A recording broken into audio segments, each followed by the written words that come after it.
ওয়ালা তাহসাবান্নাল্লাহা গাফিলান আম্মা ইয়ামালুজ জালিমুন।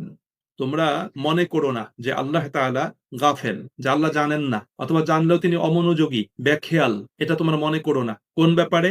আম্মা ইয়ামালুজ জালিমুন, যে জালেমরা যে সমস্ত কর্ম সম্পাদন করে, জালেমদের কৃতকর্ম সম্পর্কে তোমরা আল্লাহ তাআলাকে অমনোযোগী এবং বেখবর মনে করো না। যে আল্লাহ জানতেছেন না, আল্লাহ ভ্রুক্ষেপ করতেছেন না, আল্লাহ মনোযোগ দিচ্ছেন না, এটা তোমরা মনে করো না। আল্লাহ বলছেন ইন্নামা ইউআখিরুহুম, যে নিশ্চয়ই আল্লাহ তাআলা তাদেরকে অবকাশ প্রদান করছেন, লিয়াউমিন, সেই দিন পর্যন্ত, তাশখাসু ফীহিল আবসার, যেদিন চক্ষুগুলো বিস্ফোরিত হয়ে যাবে, চক্ষুগুলো স্থির হয়ে যাবে। অর্থাৎ সেদিনের ভয়াবহ অবস্থা দেখে সেদিন চক্ষুগুলো স্থির হয়ে যাবে। মানুষ যখন খুব ভয়াবহ দৃশ্য দেখে, ভয়াবহ অবস্থার সম্মুখীন হয়, তখন তার চোখটা স্থির হয়ে যায়, চোখের মণি যেন দাঁড়িয়ে যায়, সেটা যেন নড়াচড়া করে না, এমন অবস্থা তৈরি হয়ে যায়। এরপর আল্লাহ তাআলা বলছেন যে মুহতিঈনা মুকনিঈ রুউসিহিম, সেদিন তারা ভীত বিহবল হয়ে আকাশের দিকে তাকিয়ে ছুটোছুটি করবে।